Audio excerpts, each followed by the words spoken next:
네, 안녕하세요. 제가 어저께 좀 공을 들여서 지금 이 공군의 작전 개념이 완전히 바뀌고 있다. 그러니까 좀 더 저가형의 감시 정찰 드론들이 대량으로 투입이 되고, 이것이 이제 육상, 해상의 이동 표적은 계속 지키면서 그 미사일을 유도해 주는 게 좋거든요. 그럼 미사일이 레이더를 안 켜요. 미사일이 레이더를 키면 이동 표적, 예를 들어 중국 전함이 미사일이 온다는 걸 알아. 그러니까 미사일이 레이더가 강력한 게 좋은 게 아니라 미사일이 레이더를 안 켜고도 중국 전함을 찾아서 물고 들어갈 수 있는 게 중요한 거예요. 훨씬 더 강력해져요. 그렇게 하면.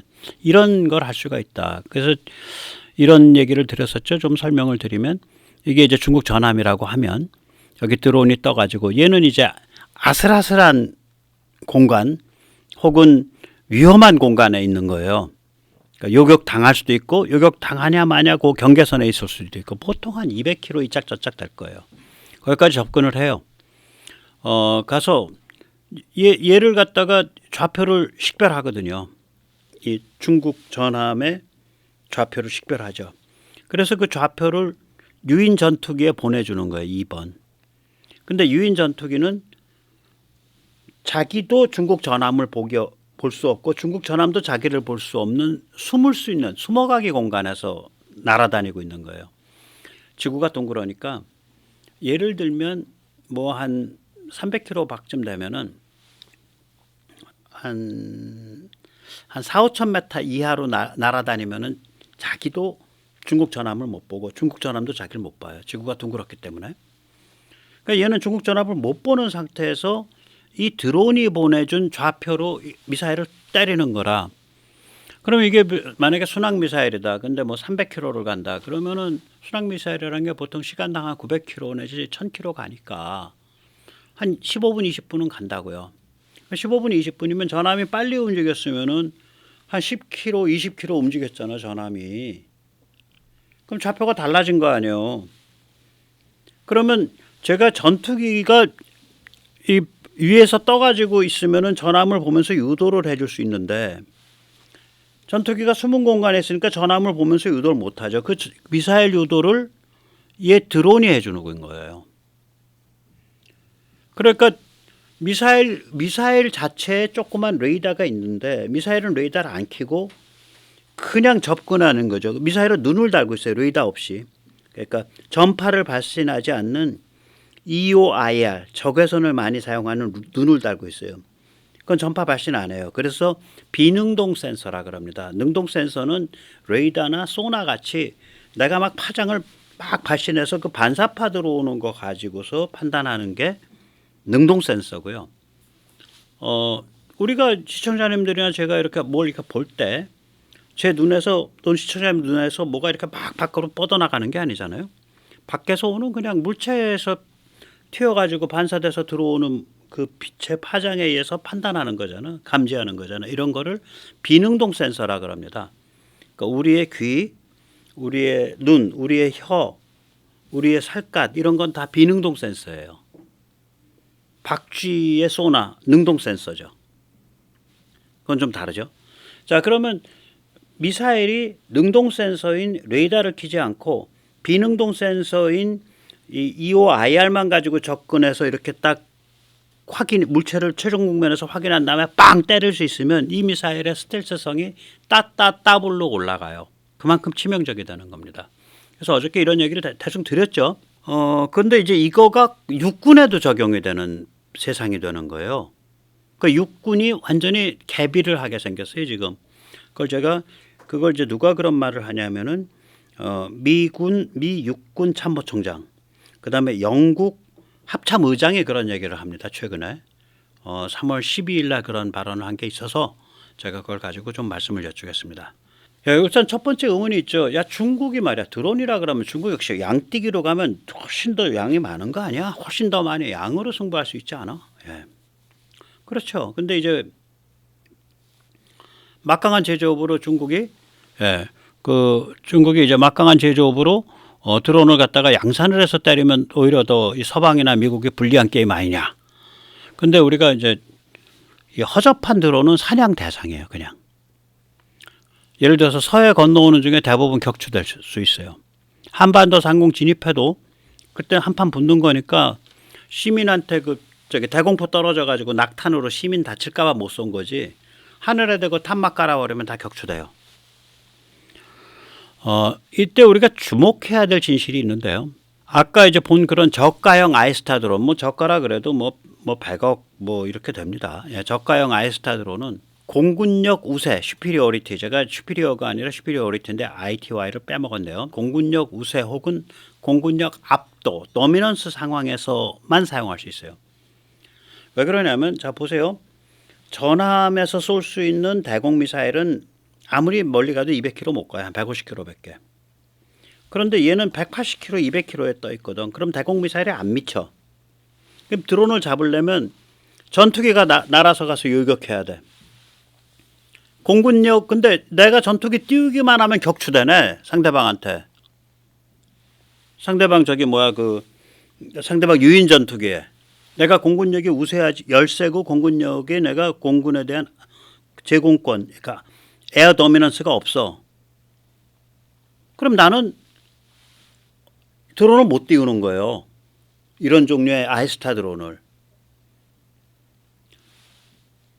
그러니까 공군력이 조금이라도 우세한 쪽은 아이스타 드론을 쓸 수 있는데 공군력이 조금이라도 열세한 쪽은 공군력 자체 유인 전투기는 어떻게든 뭐 부벼볼 수가 있는데 아이스타 쪽은 그냥 빵대 0으로 뭐 아니면 도가 돼버려요.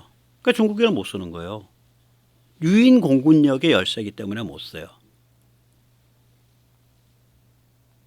또 다른 의문이 그거죠. 야, 유인력 공군력이 그렇게 열세여도 뭐 상관없지 않을까? 이게 바로 이 얘기예요. 유인 전투기가 좋아야 공군력이 우세 슈피리어리티 혹은 압도 도미넌스를 해요. 그래서 같이 맞물려 있는 거야. 근데 맞물린 정도가 아니라 이게 나중에 더 번져. 예, 이런 겁니다. 예를 들어서 공군력 우세 혹은 압도가 뭐 수치로 나타나면 10% 차이라고 하자고요. 그 10% 차이 때문에 중국은 아이스타 드론을 아예 못 써요. 미국, 한국, 서방 쪽은 쓰고 그러면 이건 100% 차이 나는 거죠. 빵대 100. 여기서 그런 차이가 나버려요. 그러면 멈트에 의한 미사일 폭탄 작업은 이런 이동 표적에 대해서 드론을 써가지고 유무인 합동으로 미사일 폭탄 작업할 수 있는 건 미국, 한국, 서방은 100, 중국은 빵이야. 그냥 간신히 J-20 미사일 큰 거, 전투기 씩 날아서 한번 헤매다가 저쪽에서 왕창 뜨면 또 가서 숨고 뭐 이런 거밖에 못 하는 거예요. 그러면 멈트에 의해서 이렇게 되니까 그게 그 다음번에는 뭘로 나타나? 중국 배가 일방적으로 학살돼 버려요. 즉 공군력 차이의 우세의 10%가 해군에 가서 멈트 작전의 100%로 확대되고 해군이 작살나는 거에 200~300%로 확대되는 거예요. 그러니까 이게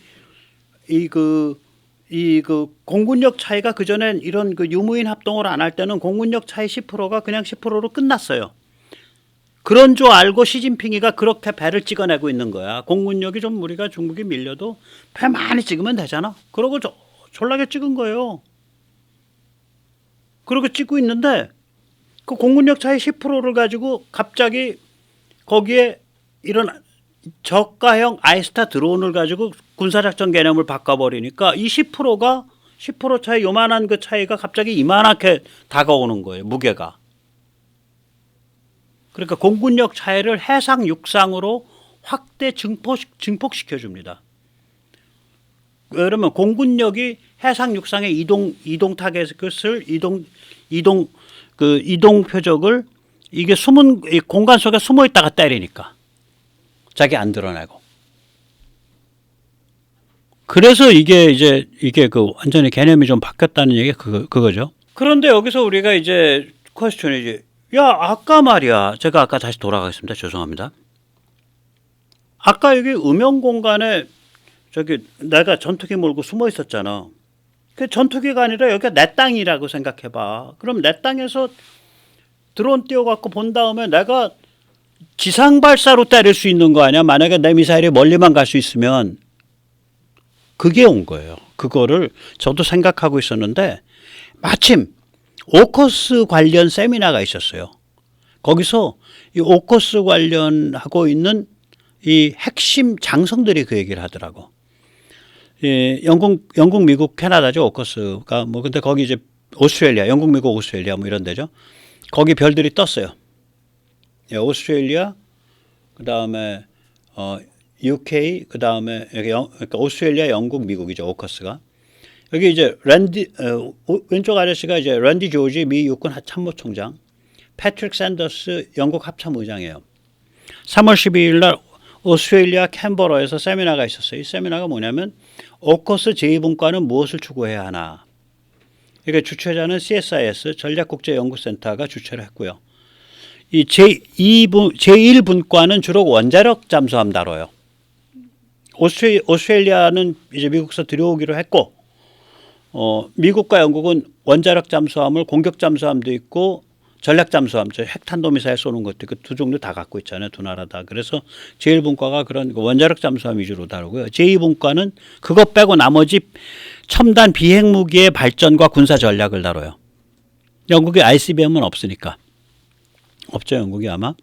첨단 비핵무기 발전과 군사 전략을 다뤄요. 그래서 오커스 제2분과가 앞으로 뭐를 해서 우리 오커스를 더 발전시킬 거냐. 그런 세미나가 열린 거예요. 캔버라에서. 그래서 3월 12일 날 패트릭 샌더스 합참의장이 의미심장한 발언을 합니다. 직접 들어보시죠. 예. 무인 무기의 폭발적 등장을 목도하고 있다. 전쟁의 성격에 있어 획기적 변화 혹은 혁명적 변화가 일어나는 중이다.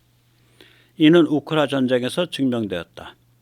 드론으로 감시 정찰을 실행하면서 지상 발사 무기로 장거리 타격을 가하는 방식은 동아시아 및 태평양 정구에서도 엄청난 효과를 보일 것이다. 감시 정찰과 네트워크를 통한 화력 통제 덕분에 앞으로는 3만 달러짜리 간이 발사 시스템으로 500km 이상 가는 최첨단 사거리 PRSM 탄도미사일을 쏠 수 있게 된다. 1억 달러짜리 발사 시스템이 아니라 3만 달러짜리 발사 시스템인 셈이다. 예전에는 육군으로서는 상상도 할 수 없던 거리이다. 뿐만 아니다. 지상 해상의 이동 표적을 육군이 타격하는 것이다. 우크라이나에서 부분적으로 증명된 이 같은 새로운 군사 전략은 인도태평양에 곧바로 적용될 수 있다. 살벌한 말이에요. 잠시 프리즘에 대해서만 설명드릴게요. 우리 뭐 아타크임스 얘기 많이 듣잖아요. 그 하이마스 같은 데서 쏘는 거. 최대 직경 600mm짜리. 길이 한 4m 그 정도 되죠. 옛날 거는 뭐 짧게 가고 80km인가 가고 요새는 이제 300km까지 가는데 뭐 짧게 가는 걸 줬죠. 우크라이나는 옛날 거. 우리는 지금 180km 가는데 그거 300km로 지금 늘리고 있는 KTSSM-2 작업하고 있고요. 그리고 우리는 이제 좀 더 그런 탄도미사일인데 좀 더 긴 걸로 해서 500km 가는 걸 지금 개발 중인데 미국은 조금 다르게 갔어요. 프리즘은 이게 직경이 600이 아니라 직경이 오히려 작아졌어요. 400인가 뭐 300 몇십으로 작아졌어요. 이렇게. 길이는 4m쯤 되는데 탄도는 좀 작아. 근데 이 녀석은 500km를 가요. 탄도미사일이에요. 근데 그건 프리즘은 아니고요. 앞으로 나오는 거는 탄도미사일인데 그 앞에 다른 시커를 달아서 이동 표적을 때릴 수 있는 게 나와요. 그래서 그 작업을 하고 있어요. 어떻게 돼서 그렇게 하는지 모르겠어. 왜냐하면 탄도미사일이라 앞에 앞대가리 부분에 열이 많이 날 텐데 적외선 시커도 못 달 것 같고 레이더 시커밖에 못 달 것 같은데 거기 보면 뭐라고 되냐면 멀티 모드 시커라 그랬어요. 여러 종류의 시커가 작동한다 그래서 야 도대체 무슨 시커야? 아마 그 LRASM 같은 데서 쓰이는 그런 시커를 달지 몰라요. 그게 뭐냐면은 그 적 전함이 발신하는 전자파의 지문을 입력을 해놔가지고 적 전함의 전자파를 잡고 들어가는. 그래서 무서운 거예요. 이게 500km 가거든요. 그 이제 다음번 버전 2, 3가 그렇고요. 버전 4가 되면 탄도미사일이 아니라 램제트로 1000km 가는 걸 지금 동시에 개발하고 있어요. 이게 잘 육군 무기예요. 아니 육군이 전략 미사일도 아니야. 전술 미사일이야. 일선 부대에서 운영해. 그런데 표적 정보를 획득을 해서 그것도 이동 표적 정보를 업데이트할 수 있는 거야. 공군의 도움 안 받고 직접 드론 띄워서 이동 표적 1000km 바깥에 있는 해상 육상의 이동 표적을 업데이트 받아가면서 걔를 통해서 미사일 유도를 시켜가지고 1000km 바깥, 500km 바깥에 해상 육상의 이동 표적을 때리는 그런 전략이 나왔다. 우크라에서. 그게 가능하다는 게 증명이 됐다. 따라서 바로 이러한 방식은 한반도, 서해, 동중국해, 타이완, 남중국해, 필리핀에 바로 적용될 수 있다. 이 소리예요. 지금 이게. 살벌한 얘기를 하고 있는 거라고요. 자, 이쯤 되니까 이제 또 같이 가자 으쌰으쌰 하려고 미국이 큰 인심을 썼습니다. 오커스에서. 아, 지금 이렇게 막 많이 발전하니까 말이에요. 아, 그런 그 미사일 타격 무기나 뭐 이런 거 많이 개발하세요. 그러면 우리가 이거 하고 있는 그거 제어하는 시스템 그거 우리 오커스 3국 간에 서로 돌려 씁시다. 공용으로. 앞에 미사일 같은 거 하고 싶으면 개발해라 이거요. 이거 한국도 끼어들어야 돼요. 오커스 멤버가 아니더라도. 그런데 뒤에 제어하는 거 그거는 영국서 개발한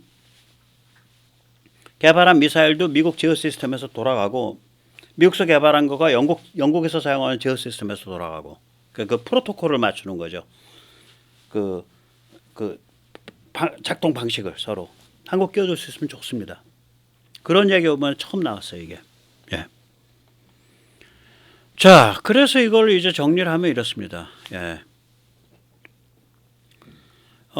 육군이 날개를 다른 거예요. 그래서 앞으로 포방부가 아니라 드장부가 되게 생겼어요. 드론 플러스 지상전술 화력 장거리 투사.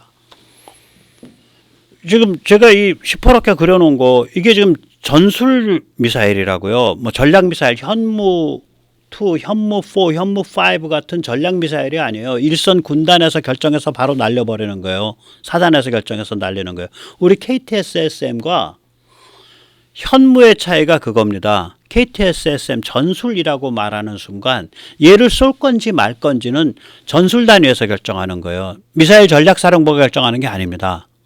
그런데 지금 상황이 뭐냐면 자꾸 이 전술 단위로 장거리 무기, 염가의 장거리 무기가 내려가고 있는 거예요. 근데 이제 염가의 장거리 정찰 수단까지 내려가는 거예요. 드론 때문에. 그래서 전술 미사일이 여기까지 미친다는 얘기예요. 지금 이 퍼런 거. 중국 쪽 한번 보세요. 바다가요. 저기 후지안 앞에까지 가요. 상하이 한참 지나서 타이페이 앞으로 1000km, 제주에서 1000km 때리면 아니 열받아가지고 마라도 가서 때리면 더 가요. 마라도 유채꽃밭 한가운데서 걸어놓고 때리면 이거보다 한 100km 더 내려갑니다. 왼쪽으로 한 1000km 때리면 안으로 쑥 들어가요. 이거 백령도에서 1000km 때리면요 거의 내몽고 앞까지 갑니다. 베이징 지나서. 저기 그 동해 그 뭐죠 어디 무슨 저기 양양 뭐 이런데 거기서 1000km 때리면 저기 한참 올라가요. 블라디보스토크 향해서. 그래서 우리가 이게 살벌해진 거예요. 이게 전술 무기가 이 정도로 가고 있다니까요. 그러니까 이제 포방부가 아니라 이제 드장부지. 드론 플러스 지상전술 화력 장거리 투사. 그럼 이제 미국이 이제 뭐 1000km 가는 이런 하일리 머누버러블이라고 나와요. 그러니까 비행 조정, 램젯으로 가니까 비행이 조정이 되죠. 중간중간이. 그러니까 이동 타겟 때릴 수 있는 거지. 그러면 저는 이제 우리 국방부가 감추고 있다고 봐요. 이 장거리 순항 미사일, 장거리 탄도 혹은 1000km 뭐 500km 가는 탄도 미사일의 조정성에 대해서 말을 안 꺼내고 있어요. 국방부가. 어떤 시커를 쓰고 어느 정도 조정할 수 있다를 얘기를 안 해요. 왜 그러냐면 그 정도가 되면 이거는 북한이 문제가 아니라 중국이 문제가 되니까 그냥 시진핑 아저씨한테 말하는 거죠. 알아서 짐작하세요. 알아서 짐작하세요. 예. 그러니까 드론이 굽어 살피고 지상 화력에 주먹을 날리는 이제 그러한 시대로 된 겁니다. 예, 마지막으로 세뇌 탈출 자유고등의 부탁 말씀 올리고 돈 얘기 올리고 끝내겠습니다. 아시다시피 세뇌 탈출은 광고가 잘 붙지 않습니다. 도와주시면 보다 좋은 컨텐츠로 찾아뵙는데 커다란 힘이 되겠습니다. 감사합니다.